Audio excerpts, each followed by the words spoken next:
karang gigi yang banyak, kemudian dia sampai masuk ke jaringan di bawah gusi, nah itu bisa merusak dari jaringan penyangga gigi. Yang sebelumnya hanya krodit tidak maju, karena ketidaktahuan cara merapikan dengan yang benar, jadi dia malah maju. Gigi bertemunya atas dengan rahang bawah yang tidak normal tadi, jadi menimbulkan efek-efek juga. Jadi antaranya karena pengunyahnya tidak normal, sendi biasanya bikin masalah, persendian.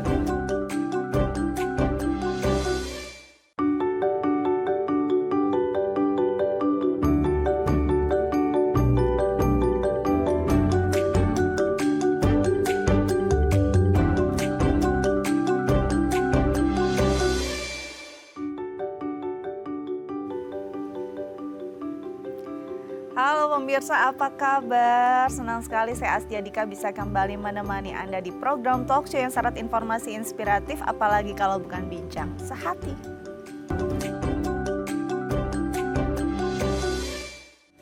Pemirsa, bincang sehati, akhir-akhir ini kita sering ya lihat banyak iklan-iklan bahwa pakai behel tuh sekarang murah gitu.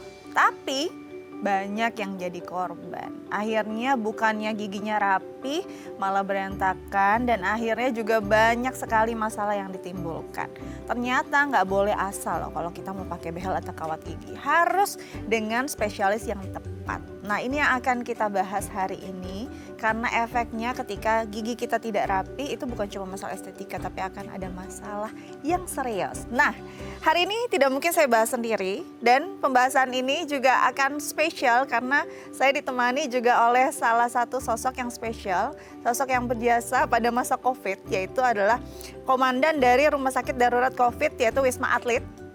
Kita sudah ditemani oleh dokter kita hari ini, Kolonel Laut Dokter Gigi Muhammad Arifin, SP Ortodontik, dokter gigi spesialis ortodontik, komandan Rumah Sakit Marinir Cilandak. Kita sapa terlebih dahulu.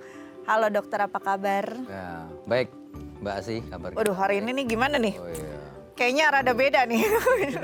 Selamat datang di Bincang Sehati. Ya. Hari ini kita bahas tapi bukan tentang COVID ya. Ya, udah masa lalu. Masa lalu, semoga nggak ada lagi. Tapi terima kasih banyak sudah menjadi komandan di sana. Semoga tidak ada lagi kondisi demikian. Hari ini kita bahas tentang kawat gigi. Ya. Kayaknya sepele ya, tapi ternyata bisa jadi masalah serius. Sebelum masuk ke masalah kawat giginya, banyak mitos atau fakta yang mungkin yang selama ini masih salah kaprah dipahami masyarakat, akhirnya jadi masalah serius. Saya bahas satu persatu ya dok ya. Ya.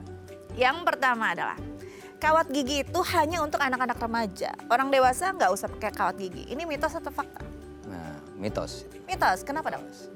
Jadi gini, kawat gigi itu sebenarnya dipakai bukan hanya untuk usia remaja saja. Artinya bahkan saat ini ya, pasien kami juga ada yang di atas umur 50 tahun.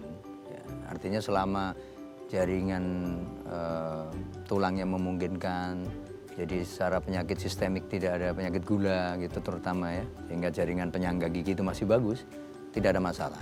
Dan dia bisa bergerak, bisa rapi dan bisa diatur sedemikian rupa sehingga memenuhi fungsi estetika maupun fungsi kunyah. Jadi tidak hanya orang remaja saja yang pengen masih tampil bagus kan. Jadi usia dewasa ke atas atau bahkan 50 tahun ke atas pun masih bisa kita rawat dengan menggunakan fixed appliance. Ya. Baik. Ya. Jadi bukan hanya anak remaja, kan biasanya remaja ya mulai SMP tuh mulai pakai kawat gigi biar nanti cantik gitu ya, atau mungkin ganteng pas dia mulai dewasa. Tapi kalau yang udah terlanjur dewasa pas remajanya nggak sempat pakai kawat gigi ya udahlah gitu. Padahal ternyata ada masalah ketika giginya berjejal ataupun nggak baik gitu ya. Iya, betul. Nah, nanti kita bahas lebih lanjut. Jadi itu mitos ya. Selanjutnya, mitos atau fakta kalau kawat gigi menimbulkan rasa sakit saat perawatan. Nah, ini kan yang paling ditakutkan ketika kita pakai kawat gigi. Benar atau tidak? Ya, itu bisa benar, bisa tidak. Bisa mitos, bisa fakta. Bisa mitos, bisa fakta. Karena memang dalam perawatan orto behel itu kita harus memilah kasus-kasus tertentu. Artinya ada juga pemilihan jenis behel juga nanti menentukan nyeri atau tidaknya. Sekarang juga udah ada teknologi kawat yang self ligating ya, yang model flip on, jadi buka tutup itu behelnya itu painless. Jadi tergantung kasusnya juga.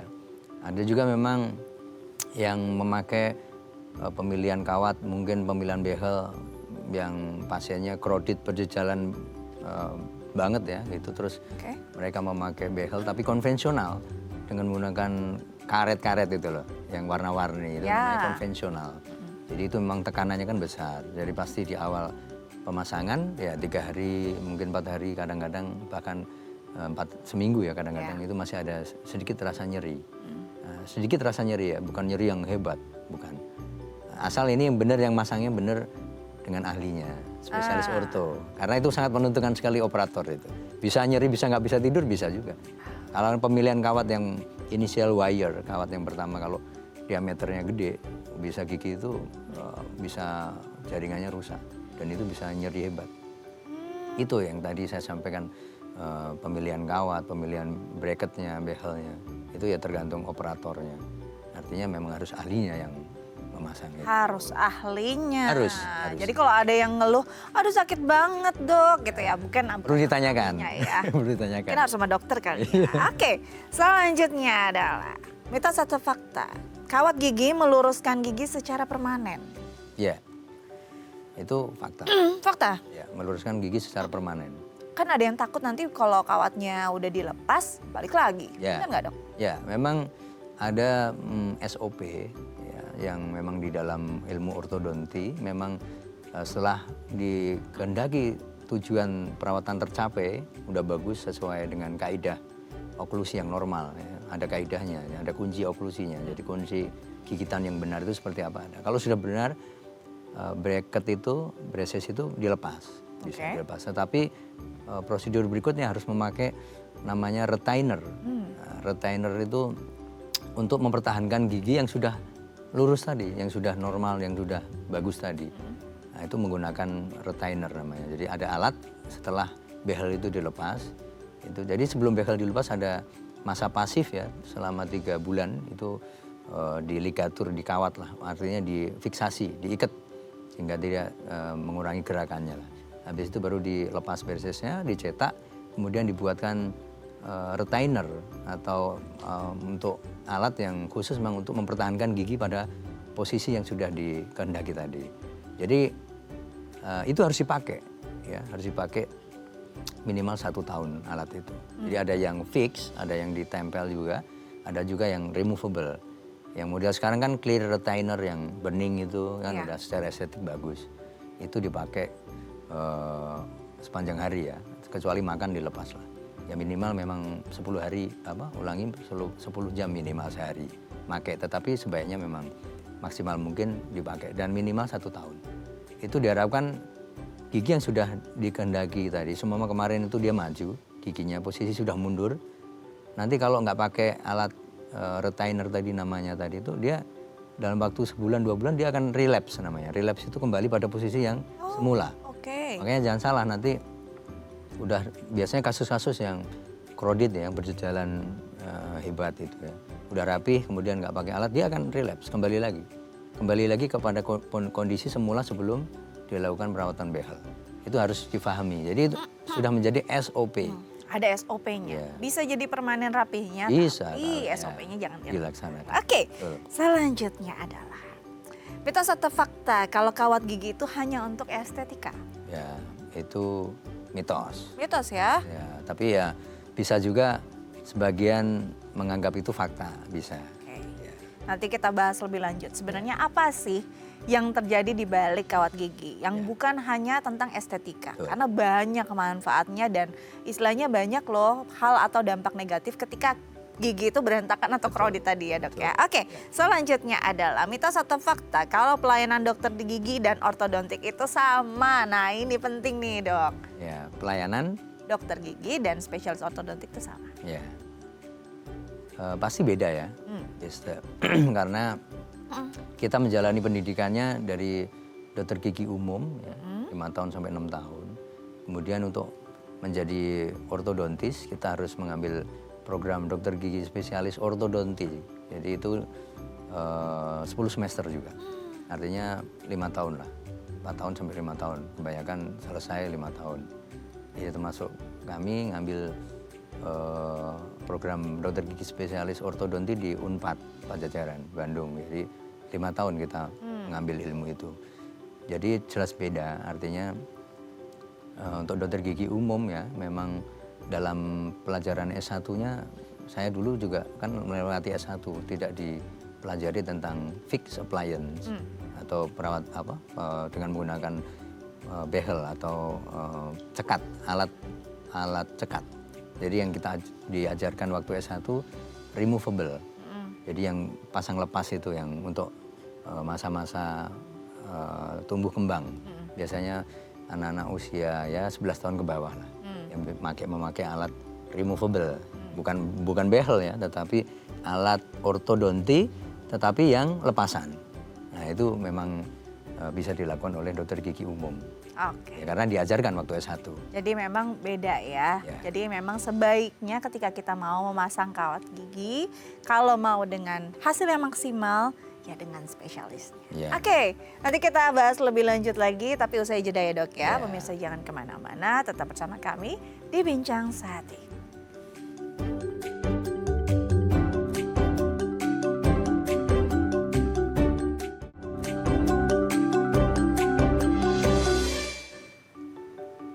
Baik pemirsa, kembali lagi bersama kami di Bincang Sehati, masih membahas tentang kawat gigi ortodontik, apa bahayanya kalau kita sampai salah menggunakannya atau salah pemilihannya, dan masih bersama dengan dokter kita hari ini, Kolonel Laut K. DRG, Dr. Gigi Muhammad Arifin SP ORT, dokter gigi spesialis ortodonti, Komandan Rumah Sakit Marinir Cilandak. Panjang hari ini titelnya ya dok. Kita bahas dulu nih tentang gigi berjejal. Ini kan jadi masalah yang akhirnya kita jadi harus pakai kawat gigi. Ya. Nah kalau kita bicara tentang perjalanan seseorang tumbuh ya, manusia dari kecil sampai besar kan, kadang-kadang kenapa ya ada yang giginya rapi tapi kok ada yang giginya berjejal. Kenapa bisa terjadi demikian? Apa sih faktor-faktornya? Ya. Jadi setiap orang tuh beda-beda ya kondisi gigi dan mulutnya. Jadi kadang-kadang waktu gigi susu memang rata-rata rapi kan. Iya. Gigi susu. Tapi dalam masa pergantian menjadi gigi permanen, mereka memang dipengaruhi oleh banyak faktor. Salah satunya memang dari genetik bisa. Oh ya. Ya, jadi keturunan biasanya. Jadi gigi yang letak salah benih, benihnya tidak teratur itu juga bisa dari faktor keturunan genetika. Terus kemudian ada faktor selain keturunan yang gigi yang berjejal tadi, bisa juga faktor keturunan karena memang rahang maju memang ya dari etnis tertentu, biasanya memang cenderung bimaksiler protusif nama istilahnya. Jadi giginya memang rahangnya memang maju atas dan bawah. Jadi giginya ikut maju atas bawah. Itu biasanya itu genetik ya.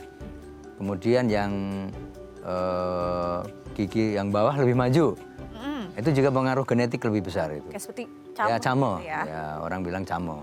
Itu juga faktor genetik juga. Itu yang masing-masing orang beda-beda. Kemudian ada juga faktor lokal.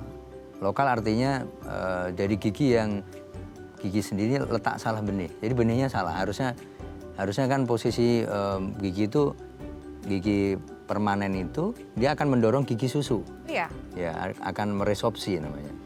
Dia kalau gigi posisi benihnya normal, dia akan mengikis gigi susu dan dia akan menempati yang gigi susu yang lepas tadi. Sehingga sudah on the track ya, artinya lurus. Tetapi tidak semua seperti itu. Ada yang letak salah benih-benihnya di belakangnya atau kadang di depannya dari gigi yang susu tadi. Sehingga yang terjadi gigi susunya tidak goyang, terus gigi yang permanen tumbuh di depan atau belakangnya. Jadi double kan. Itulah salah satu awal kenapa terjadi gigi berdesakan. Terus kemudian baru giginya dicabut, gigi susunya. Namun kan sudah gigi permanen sudah tumbuh sempurna. Sehingga terjadilah yang namanya maloklusi, atau oklusi itu gigitan normal atas bawah. Dari gigi kita itu rahang atas bawah ketemu itu namanya oklusi. Nah, jadi kalau oklusi yang bagus kan sesuai kriteria, artinya memang rapi sesuai dengan 6 kunci oklusi lah, nanti saya jelaskan. Tetapi karena faktor lokal tadi giginya jadi terlambat nyabut, karena gigi susu nggak goyang, karena gigi permanen benihnya berada di depan atau belakangnya. Itu salah satu faktor lokal. Kemudian faktor kebiasaan buruk juga bisa, bad habit. Jadi ini harus difahami nih ibu-ibu, kadang-kadang anaknya suka ngisep jempol. Nah, ini pengaruh juga faktor lokal yang giginya semula bagus, rapi, dibikin tonggos. Iya. Jadi dia maju. Itu pengaruh dari kebiasaan buruk, bad habit. Kadang-kadang yang sekolah juga, sekolah pensil-pensil tuh. Nah, sambil mikir kebiasaan digigit-gigit, ditarik-tarik ke depan, ada tuh satu gigi nongol maju, ada kasus. Pensil dong. Pensil, bolpen, ya kan sekolah biasanya kan anak itu SD, SMP. Baru tahu saya tuh. Itu bisa, waktu SD terutama mungkin ya, dia karena giginya belum tumbuh sempurna. Itu bisa, jadi mempengaruhi, jadi faktor kebiasaan. Atau dot juga kali Dot ya, Dok? bisa. Dot juga, dot yang mengakhirinya usia sudah gigi pergantian ya, sudah gigi, kalau gigi masih gigi susu kemungkinan masih aman lah. Tapi sudah pergantian menjadi gigi permanen, dot terus itu kan mempengaruhi ya. Jadi rahang atas langit-langit menjadi lebih cekung, kedorong ke depan kan, sehingga dia tonggos. Bisa, jadi kebiasaan buruk termasuk dot, pemakaian dot yang melebihi dari umur anaknya. Kalau gigi susu biasanya masih aman untuk memakai dot. Itu salah satu faktor, beberapa faktor ya, Dok? yang menyebabkan gigi itu menjadi maloklusi, artinya oklusi yang mengalami mal, kelainan. Jadi ya krodit, Iya. kemudian tonggos, kemudian cameh, tadi itu. Atau dalam istilah kedokteran gigi progeny kalau. Jadi ada genetik, tadi ada lokal juga, dan memang ada kebiasaan-kebiasaan yang harusnya nggak perlu gitu ya. Nah, ini yang menarik nih, yang sering terjadi dan akhirnya jadi kekhawatiran orang tua juga ya ketika gigi susunya nih belum tanggal tapi gigi permanennya udah tumbuh. Ya. Nah ini kan sebenarnya berarti harus dicabut sesegera mungkin atau gimana? Betul. Jadi perawatan ortodonti kan dibagi dua tadi, removable Ya. dan fix appliance. Fix seperti yang saya pakai ini fix, jadi dia nempel. Itu hanya orang remaja dewasa ke atas. Kalau masih anak-anak, masih gigi campur, tidak disarankan karena akarnya belum menutup juga yang permanennya, masih muda kan. Jadi itu bisa diatasi sedini mungkin dengan perawatan ortodonti, tapi menggunakan yang removable, yang lepasan lah, yang ada kawatnya, kemudian ada pegas, ada nanti kalau memang yang gigi susu yang belum lepas tadi, sudah ada double-nya yang permanen tumbuh, yang gigi susu cabut. Oh, langsung ya? Langsung cabut, kemudian nanti dibikinkan alat orto tetapi yang lepasan. removable, yang lepasan. Nah, itu untuk menangani sedini mungkin. Artinya bisa nggak pakai behel bisa kalau asal dia perawatan removable pakai kawat lepasan tadi itu benar. Kemudian diharapkan sudah rapi lah gitu, bisa ada. Jadi ada dua, ibu-ibu di rumah harus lebih cermat memperhatikan untuk perkembangan putra-putrinya. Yang tentunya kalau mau lebih awal ya tadi memang harus segera mungkin dicabut gigi susunya karena sudah double gigi permanennya, terus kemudian dibikinkan alat. Jadi alat-alat removable itu termasuk yang menghisap jempol itu bisa ada alatnya untuk biar dia nggak, kebiasaan buruknya biar nggak dilakukan terus ya. Jadi kalau bisa faktor-faktor ini ya diminimalisir, eliminir, ya, dicegah. Betul. Daripada mengobati ya dicegah dulu. Ya. Dihilangkan lah. Itu salah satunya. Baik. Ya. Oke, Dok, kan kadang-kadang orang cuma berpikir ketika kawat gigi ya estetika gitu ya. Ada yang ya udahlah biarin aja, ada yang merasa bahwa udah gingsul manis gitu kan ya. Nah, kadang-kadang kita nggak berpikir bahwa ini ada dampak buruknya loh dari posisi atau mungkin apa ya istilahnya struktur gigi yang nggak baik ini. Sebenarnya dampaknya tuh apa aja dalam kesehatan, Dok? Ya, jadi pertama gigi yang mungkin yang berjejal ya, terutama krodit yang berjejal itu sangat mudah sekali makanan tersimpan di celah-celah giginya. Kemudian cepat timbul karang gigi. Karang gigi itu jangan dipikir ringan, artinya karang gigi yang banyak kemudian dia sampai masuk ke jaringan di bawah gusi, nah itu bisa merusak dari jaringan penyangga gigi. Artinya gigi yang biasanya kemarin kuat, karena karang giginya masuk sampai ke gusi bagian dalam, sehingga merusak dari tulang, gigi jadi goyang. Nah itu yang orang nggak terlalu aware ya. Artinya karena nggak tahu, ya mungkin karena juga males kan biasa orang kita masih kalau nggak sakit gigi nggak ke dokter gigi kadang-kadang itu. Karang gigi termasuk hal yang penting untuk dilakukan rutin 6 bulan sekali untuk menghindari penyakit-penyakit periodontal namanya, penyakit jaringan termasuk gusi berdarah, Iya, bisa kemudian radang gigi gusi juga ya, goyang Dok, ya? ya. Itu untuk mengeliminirnya ya memang kalau gigi rapih otomatis kan makanan mudah dibersihkan. Sikat gigi mudah lebih gampang sehingga tidak ada makanan yang menempel dalam waktu yang lama kemudian di celah-celahnya sehingga timbul karang gigi cepat. Kalau rapih biasanya jarang. Ada karang gigi tetap dibersihkan. Ya 6 bulan sekali itu hanya untuk kontrol rutin ya. Tapi selama ini yang sudah rapih memang jarang terbentuk karang gigi. Ya, itu yang tidak Itu diketahui. baru satu tuh dari gigi berjejal. Belum lagi kalau mungkin yang mungkin tadi came atau mungkin giginya maju rahangnya ya. Itu masih banyak, nanti kita akan bahas tapi usai jeda ya, Dok, Oke. ya. Bisa jangan kemana-mana. Tetap bersama kami di Bincang Sehati.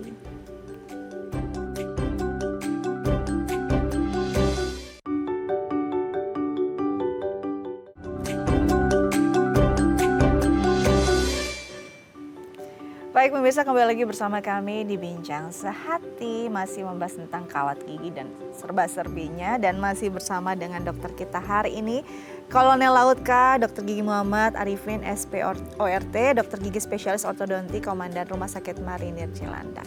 Tadi kita terpotong di masalah gigi berjejal. Nah, kondisi giginya kan gak cuma itu ya, struktur giginya dari rahangnya juga nih ada masalah yang mungkin rahang bawahnya yang lebih maju atau rahang atasnya yang lebih maju.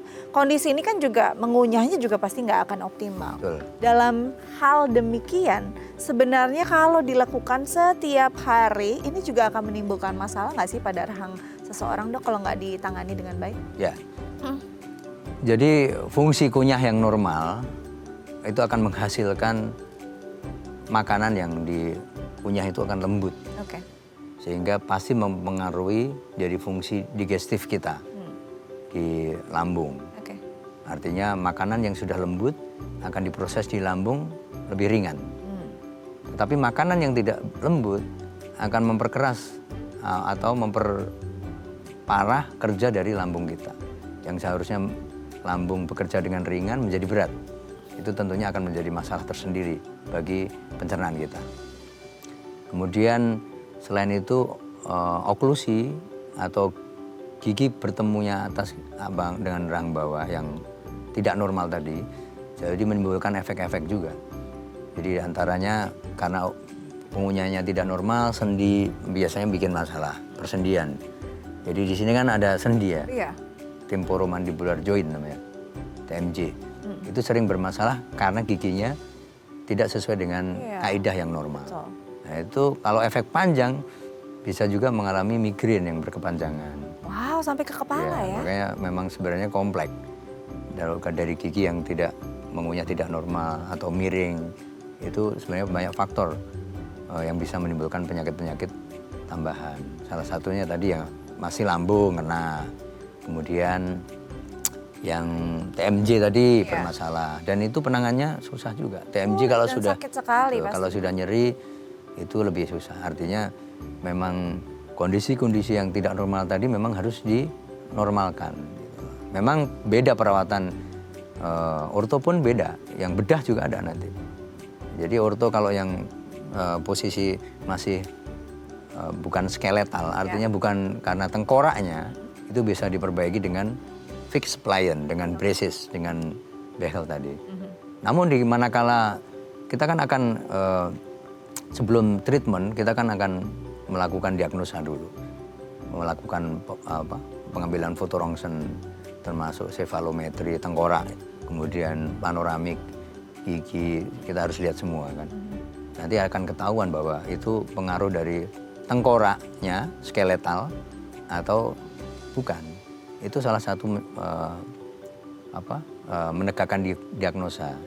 Jadi kalau memang dia tonggosnya ini panjang nih, tonggos banget, itu juga tidak bisa dilakukan hanya dengan fixed appliance, dengan braces, dengan kawat saja.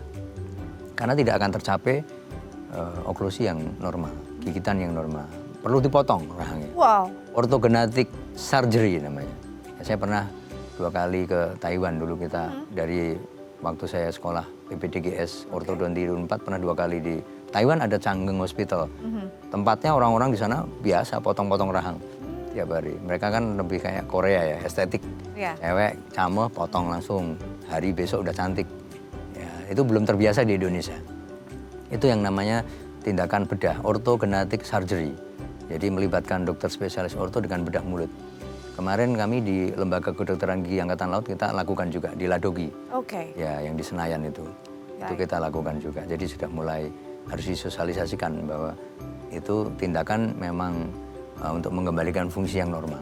Jadi bukan tindakan untuk mengubah diri sebenarnya, tapi untuk mengembalikan fungsi agar lebih baik kehidupannya, lebih berkualitas dan tidak menimbulkan masalah-masalah kesehatan yang lain. Oke, sekarang kita masuk ke kawat gigi. Ya. Kalau kita tahu nih dok, anak kita dulu nih ya, biasanya kan orang tua yang lebih aware ke anaknya, bukan pada dirinya dulu kan. Umur berapa kita mulai memasangkan kawat gigi? Pasti kan behelnya yang permanen gitu kan ya. Ya. Umur berapa sih mulai menggunakan yang itu? Ya. Jadi kalau pemasangan atau kita harus aware tentang perawatan gigi, kawat gigi, kan ada dua tadi, yang kawat gigi yang removable tentunya waktu gigi campuran ya. Ya. Jadi mungkin biasanya 12 tahun ke bawah. Namun di saat sudah remaja, sudah terjadi kelainan giginya, sudah crowded, tonggos, atau masih crossbite gigi kan silang, itu memang harus dilakukan dengan fixed appliance, dengan ya, umur-umur 12 tahun ke atas lah. 12 tahun ya udah 12 bisa ya dok ya? Biasanya nanti bisa kita lihat dari setiap orang kan beda. Tingkat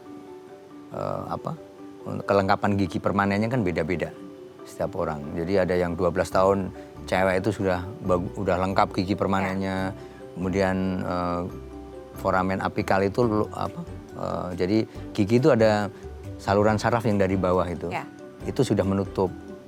Itu salah satu indikator boleh dilakukan perawatan dengan gigi dengan kawat cekat. Jadi nggak asal-asalan. Jadi masih mama 12 tahun pun ada juga yang masih gigi campuran. Iya, ya. Itu belum boleh dilakukan dengan kawat cekat.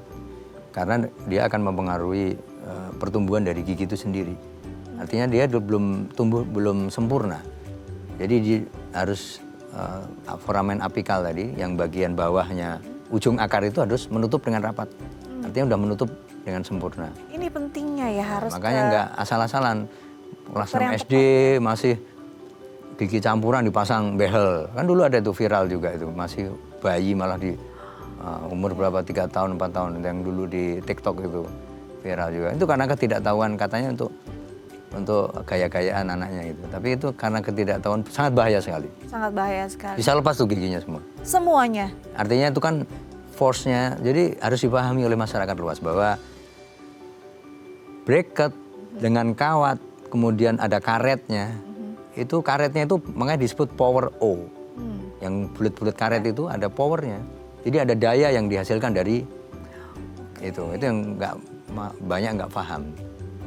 Termasuk kadang-kadang operator dia masang-masang aja, tarik-tarik aja. Saya pernah ada pasien juga, yang jelas bukan dipasang di spesialis orto yang jelas ya. Artinya karena ditarik-tarik terus sampai geraham itu mau lepas geraham. Itu karena ditarik dengan power chain. Power chain itu karet yang gandeng-gandeng itu kan. Kadang-kadang remaja kan pengen mungkin sesuai keinginan. Saya dong mau pakai itu yang gandeng-gandeng awetnya itu. Tapi kan ada aturannya. Tidak sembarangan, kalau ditarik tiap hari itu force-nya besar sekali. Dayanya besar sekali. Bisa melepaskan gigi itu. Justru bisa melepaskan bisa, gigi, jangan salah. merapikan gigi. Iya. Jadi yang giginya sebenarnya sudah normal, geraham itu karena ditarik terus ke depan dengan power chain, dia bisa terungkit gitu. Dan goyang, akhirnya lepas. Ada kejadian seperti itu. Pasien saya pernah mengalami. Ini penting sekali sih. Kalau kita lihat sekarang ini bukan masalah kawat gigi bukan masalah. Kalau dulu tuh mungkin zaman saya remaja ini cuma jadi tren untuk sebagian orang. Kalau ini udah tren jadi banyak masyarakat, sampai ke masyarakat terpencil sudah tren juga. Tapi trennya salah kaprah. Karena banyak juga oknum yang menggunakan kawat gigi ini sebagai ya komoditi untuk jualan aja. Akhirnya jadi salah gitu kan ya dok ya. Untuk digunakan dan akhirnya berbahaya. Bahayanya apa sih ketika orang salah menggunakan kawat gigi, terus pasangnya juga di tempat yang mungkin bukan di spesialis ortodontik yang tepat. Ya, jadi seperti banyaklah di online kan gitu. Itu pasang murah, pasang ini. Gitu. Kemudian bukan ahlinya kan. Tentunya efek-efeknya banyak. Ya. Jadi dari pemasangan bracket yang salah gitu, dia akan mempengaruhi gigi itu bergerak. Semua bracket dipasang terlalu ke atas, Ya. giginya akan turun. Oh, oke. Terus kemudian bracket dipasang terlalu ke bawah, gigi akan naik gitu. Jadi itu mungkin orang awam yang tidak paham bahwa nempel bracket itu juga ada. Itu dari posisi Betul, aja. dari posisi aja, jadi sudutnya, dari tinggi dalam pemasangan itu ada teorinya semua. Kan. Jadi itu harus sekali nempel salah, ya giginya selamanya salah. Ya, pernah juga saya kan banyak pasien yang sudah pakai behel gitu, tapi datang ke praktekan kami gitu, memang dipasang bukan ahli orto, bukan spesialis orto gitu. Ya memang banyak kejadian yang seperti itu yang saya alami selama praktek ya. Betul, betul. Artinya jadi yang harus difahami oleh masyarakat bahwa tidak sembarangan gitu. Artinya itu ada teori, ada memang nggak asal nempel saja. Gitu. Mungkin kalau cuma nempel-nempel aja Mbak Asti bisa saya ajarin, seminggu bisa nempel-nempel. Tapi habis itu diapain bingung. Iya. Tadi, jadi kasus-kasus yang menurut masyarakat udah rapi kok, rapi. Tapi ternyata tonggos. Ya. Rapi tapi maju. Gitu. Itu kan menimbulkan kelainan baru sebenarnya. Yang sebelumnya hanya krodit tidak maju karena ketidaktahuan cara merapikan dengan yang benar, jadi dia malah maju. Bisa rapi, berjejal, terus merapi, tetapi maju. Jadi tonggos. Itu sering yang saya jumpai, pasien yang sudah memakai itu akhirnya ya, dengan terpaksa ya saya sampaikan memang harus saya lepas behelnya dan saya pasang ulang. Ya Jadi tentunya saya juga enggak, karena mereka sudah ini kan orto mungkin kan mahal gitu kan. Memang kalau seperti itu kami memang kasih dispensasi lah. Tapi mereka harus edukasi. Nah, ini nih penting. Kompensasinya itu. Itu penting sekali. Karena itu kita hadirkan dokter di sini untuk mengedukasi. Nanti kita akan bahas, tapi usai jeda ya dok ya. Pemirsa jangan kemana-mana, tetap bersama kami di Bincang Sehati.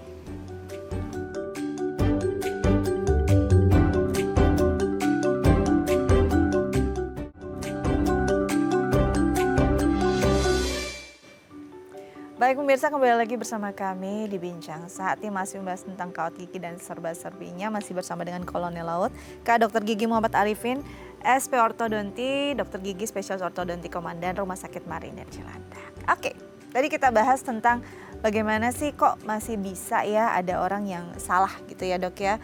Dan ini memang sebagai bagian dari edukasi. Ketika kita ada hal-hal yang harus diperbaiki, hal-hal yang harus kita luruskan, nah ini medianya ya dok ya. Nah kalau kita bicara tentang kawat gigi sendiri dok, kan ini macamnya juga banyak. Ya agar mungkin masyarakat jangan tergiur dengan harga yang murah aja. Kita harus tahu nih jenis-jenisnya. Jenis-jenisnya dan mungkin apa saja yang bisa jadi pilihan untuk mungkin yang sesuai juga dengan kantong masyarakat. Mungkin dokter bisa jelaskan. Ya, jadi memang banyak jenis ya, jenis braces ini behel ya, orang awam bilang behel ya. Jadi memang banyak sekali, tapi kalau ortodontis kita selalu menyampaikan ke pasien alternatif-alternatif, masalah kasusnya, harus bisa pakai apa. Sesuai kasus ya? Sesuai kasusnya. Pemilihan kasusnya dan pemilihan rencana perawatannya harus ditegakkan dulu dengan diagnosa yang diawali foto rongsen tadi, panoramik dan cefalo. Jadi nggak bisa langsung pasang gitu ya? Jadi sebenarnya ada urut-urutannya lah. Oke, urutannya apa aja dok? Ya, jadi sebelum memasang behel gigi ada namanya mouth preparation. Jadi menyiapkan kondisi dalam mulut. Artinya tidak ada lubang-lubang gigi yang masih ada, kemudian tidak ada sisa akar gigi yang masih ada di dalam rongga mulut. Kemudian tidak ada gigi yang impaksi, yang miring itu harus diambil dulu. Kemudian kondisi mulut dalam keadaan bersih. Sudah di scaling, pembersihan karang gigi clear, tidak ada keradangan gusi. Kemudian tidak ada penyakit jaringan penyangga. Dari gigi itu dilihat dari rongsen panoramik tadi. Ketinggian tulangnya, giginya seperti apa, itu dilihat dari rongsen tadi. Nah, kemudian cefalometri, foto tengkorak tadi. Cefalometri juga diukur juga, ada dihitung juga. Jadi ada sekolahnya khusus juga itu. Jadi cukup lama sekolah untuk mempelajari sefalometri. Sudut-sudutnya cuma membahasi dari cembung harus menjadi datar. Atau kalau terlalu kelebihan kita harus dihitung juga ruangan kekurangan ruangan berapa dengan kasus profil seperti ini. Ada sudut-sudut yang harus dihitung. Jangan sampai kebablasan kan gitu. Jadi kalau nggak ngerti kan bisa aja dicabut 2 kemudian ditarik mundur tetapi terlalu mundur. Jadi kebablasan mundurnya jadi nyungsep malah. Jadi yang harusnya masih datar, cakep jadi malah desok, masuk gitu loh. Sehingga karena harus diingat bahwa profil itu mengikuti gigi. Profil wajah kita ini. Jadi kalau giginya maju, bibir ikut maju kan gitu. Tonggos. Gigi mundur, bibirnya ikut mundur gitu. Tapi kalau mundurnya kebablasan kan jadi bibirnya juga jelek secara estetik dan secara profil jelek. Itulah gunanya perencanaan sebelum dilakukan perawatan. Jadi tahapannya mold preparation, kemudian dilakukan pencetakan. Pencetakan nanti dibikinkan model, studi model. Nanti dicor di gipsum gitulah. Itu untuk menghitung kekurangan ruangan berapa. Dengan kasus seperti ini, cuma tonggos atas bawah. Kemudian itu juga belum tentu geraham bungsu yang atas nanti harus dicabut kalau posisinya bagus. Dengan hitung-hitungannya kan ada. Belum tentu harus diambil. Itu kan yang paling takut kan, yang ditakutkan dicabut kan? Ya. Jadi belum tentu ya dok? Ya belum tentu, tapi nanti lihat dari kasusnya. Kondisinya, oke. Jadi kalau memang krodit berat, kemudian gigi geraham bungsunya miring posisinya, mengganggu, nah, itu harus dicabut sebelum pemasangan behel. Namun bisa juga sambil nanti setelah diagnosa, setelah pemasangan kemudian dilakukan operasi gigi bungsu bisa. Biasanya kadang-kadang takut nanti aja dok gitu kan. Tetapi lebih bagusnya memang sebelum pemasangan bracket itu behel harus diselesaikan dulu. Baru dilakukan rencana perawatannya, krodit berat semama. Disampaikan ini pakai behel yang konvensional bisa, yang pakai karet-karet. Konvensional pun macam-macam, yang metal, ada yang seramik sewarna dengan gigi, ada yang ice clear, ya, itu konvensional. Tapi secara fungsi sama, hanya secara estetik mungkin orang pengen nggak terlalu terlihat sehingga memakai safir atau ice clear. Ya tentunya memang bahan lebih mahal gitu. Atau yang biasa aja orangnya tomboy, ya udah cewek pakai metal aja ya nggak apa-apa. Secara fungsi sama, tidak ada masalah. Kemudian kalau kasusnya krodit banget ya harus dijelaskan juga.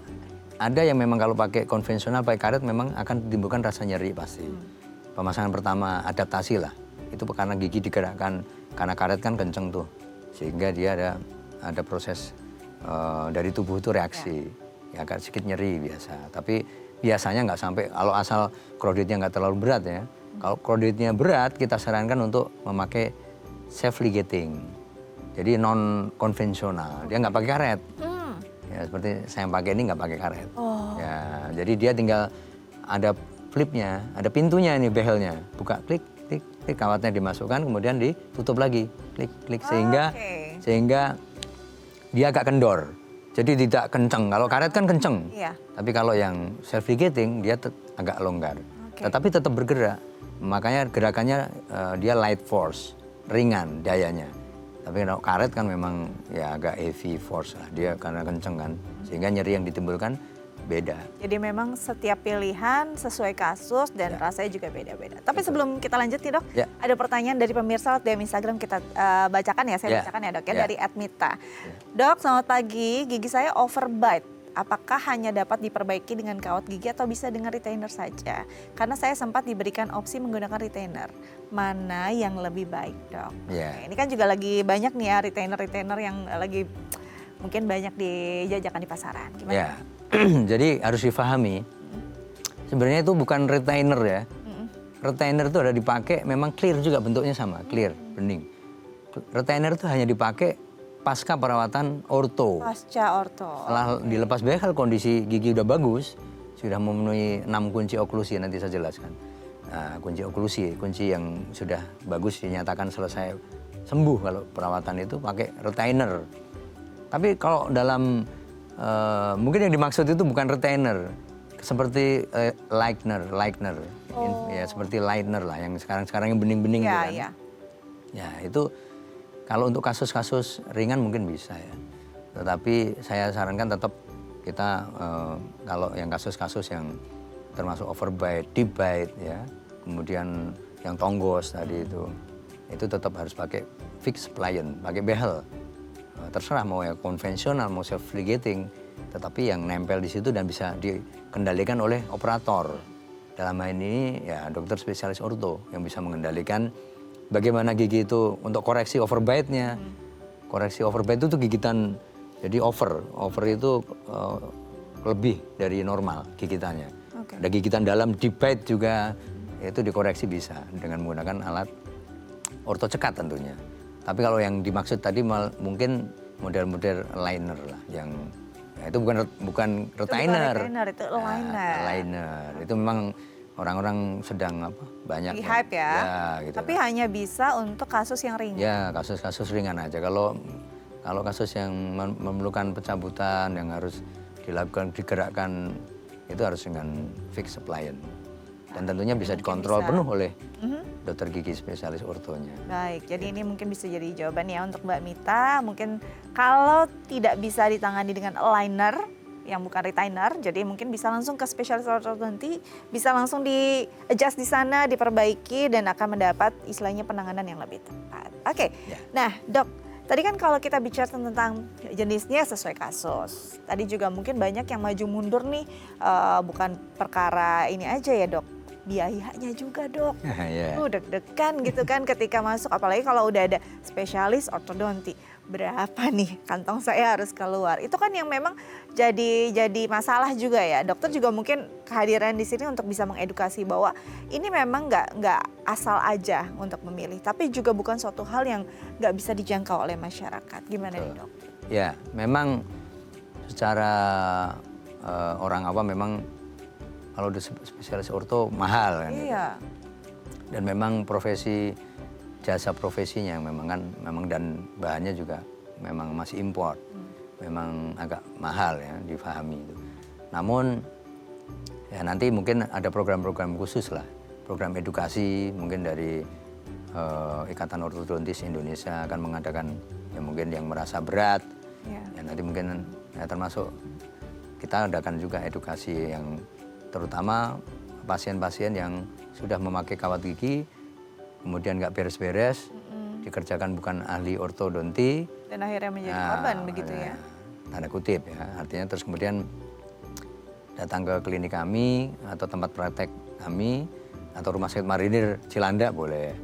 Nanti kan kita bantu, jangan khawatir dengan harga yang mahal tadi. Nanti bantu edukasi, akan kita kasih harga khusus lah, artinya kita bantu lah biar masyarakat teredukasi dengan baik, terus kemudian mereka juga akan menyadari ya dari kita sendiri juga Ikatan Ortodontis Indonesia juga nanti ada solusinya gitu, karena memang kan daerah-daerah juga belum menyebar di seluruh Indonesia, masih terbatas. Betul. Itu yang masih menjadi PR kita, jadi kendala kita juga dari Ikatan Ortodontis Indonesia kan jumlahnya juga belum banyak. Jadi untuk mengcover rakyat Indonesia ini dari Sabang sampai Merauke memang masih jauh. Betul. Karena ini untuk kesehatan anak bangsa ya, Dok. Betul.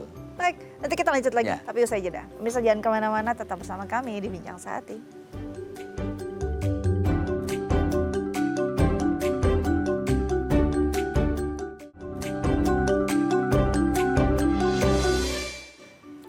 Baik pemirsa, kembali lagi bersama kami di Bincang Sehati. Kita masih membahas tentang kawat gigi dan masih bersama dengan Kolonel Laut K, Dr. Gigi Muhammad Arifin, SP Ortodonti, Dr. Gigi Spesialis Ortodonti dan Komandan Rumah Sakit Marinir Cilanda. Baik, Dok, tadi kita sudah bicara tentang harganya dan mungkin juga banyak dampaknya kalau kita misalnya secara estetika dan juga kesehatan ya, Dok ya. Yeah. Nah, kalau kita bicara tentang istilahnya panjangnya nih, masanya nih. Mungkin waktunya udah nggak lama, nggak banyak nih, Dok ya. Masanya mungkin yang banyak orang masih ragu kalau pakai behel tuh kok kayaknya bertahun-tahun gitu ya. Sebenarnya yang ideal dan yang benar, ini yang benar nih ya, Dok ya. Banyak yang pakai behel udah bertahun-tahun nggak lepas. Yang ideal dan kalau pemasangannya benar tuh sebenarnya berapa tahun? Ya, jadi pemakaian behel memang rata-rata di atas 1 tahun ya. Karena memang pergerakan gigi itu light force. Jadi mekanoterapi ada dengan menggunakan kawat itu ada ininya, ada dayanya juga. Nggak salah-salah. Dan kawatnya pun ada sequencingnya. Ada urut-urutan kawat yang harus dipakai kapan saat kondisi seperti ini berjejalnya udah berkurang harus dinaikkan sequencing diameter kawatnya. Nah, sampai nanti level terakhir kawat itu. Kawat terakhir kan kawat yang sudah rigid ya untuk menarik semua. Kemudian tergantung dari kasus berapa lama. Tergantung dari kasusnya. Jadi kasus-kasus pencabutan, untuk contoh kasus seperti tonggos atas bawah gitu, otomatis pencabutan kan 4 gigi biasanya, belakang taring ya, premolar 1 kanan kiri atas bawah. Itu perlu daya yang, perlu waktu yang cukup lumayan ya di atas 1 tahun yang jelas kan. Rata-rata bisa saya selesaikan 2 tahun lah. Itu kasus pencabutan 4 gigi ya. Bimaksiler protrusif namanya, tonggos atas bawah. Namun ada juga yang bisa lebih cepat juga bisa menggunakan mini screw implant. Ada teknologi-teknologi yang sehingga ditariknya dengan bukan ke gigi tapi ke mini screw, skrup kecil di implant dipasangkan di tulang. Ada. Itu kecepatannya tergantung pertama kasusnya, kemudian tergantung kedua alatnya, kemudian tergantung operatornya, kemudian tergantung yang ke ini pasiennya sendiri. Jadi operator juga sangat penting sekali. Dengan keahlian ilmu ortodonti yang dimiliki tentunya bisa sesuai dengan yang diharapkan. Namun saat ini kan banyak, sampai 4 tahun, 5 tahun. Mungkin hanya diganti karet-karet saja karena nggak tahu mau diapain, bisa juga kan. Sehingga itu yang bukan non-orto ya, artinya yang dilakukan oleh dokter spesialis non-orto. Artinya bukan di dokter orto. Kalau dokter spesialis orto saya yakin sama lah. Rencana treatmentnya bisa disampaikan berapa lama. Ya nggak lebih dari 3 tahun lah harus. Untuk kasus kecuali kasus yang sangat berat, yang kompleks, cleft palate, yang langit-langitnya terbuka celahnya. Ada, itu harus memperlebar rahangnya, ekspansi dulu dengan fixed appliance yang mungkin lebih lama. Ada juga pasien saya ada yang seperti itu. Jadi kalau tidak ada kelainan rahang, kondisinya masih mungkin berjejal atau mungkin tonggos biasa gitu ya. Tidak ada pencabutan, cepat. Ya. Apalagi dengan menggunakan safety gating yang non konvensional ya. Percepatan dia pergerakannya kawatnya juga beda.